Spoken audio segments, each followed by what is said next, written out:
L'objectif de ce projet, c'est de mieux comprendre dans quelle mesure les stratégies de prévention dans le domaine de la maladie d'Alzheimer vont marcher ou ne pas marcher.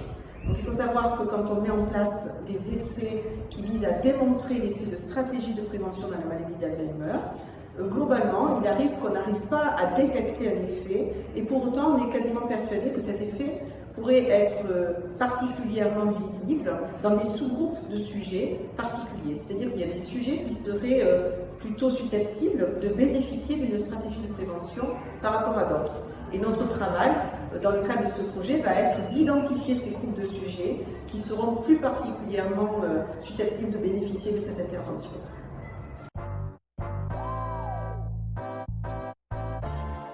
On a la chance, avec cette collaboration avec les Pays-Bas, d'avoir accès à de larges essais de prévention. Donc l'originalité de notre projet, ça va être de fusionner ces grands essais de prévention de façon à avoir un nombre suffisant de sujets et une grande variabilité des sujets et être en capacité d'aller détecter et d'identifier les profils de personnes qui vont être plutôt susceptibles de bénéficier de stratégies de prévention.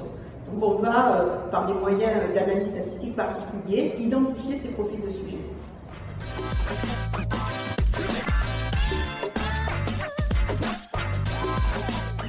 Alors l'impact de notre étude, quand nous aurons obtenu les résultats, ça va être, comme toutes les recherches, d'améliorer les connaissances en matière de prévention de la maladie d'Alzheimer, dans l'idée de mieux orienter, de mieux indiquer la stratégie à mettre en place en matière de prévention en direction des scientifiques, mais aussi en direction des décideurs qui aujourd'hui mettent en place des programmes de prévention.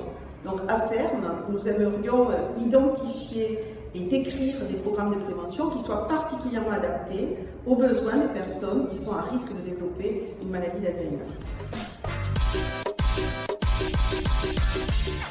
Donc il faut particulièrement remercier les donateurs de la Fondation Vaincre Alzheimer parce que ce type de fondation est une unique opportunité pour les chercheurs pour trouver des financements qui viennent compléter le type de financement que l'on peut obtenir via les fondations, les agences de recherche, via le ministère de la Santé. Donc c'est des financements qui sont particulièrement complémentaires et qui n'existent pas vraiment de la même façon dans d'autres organismes.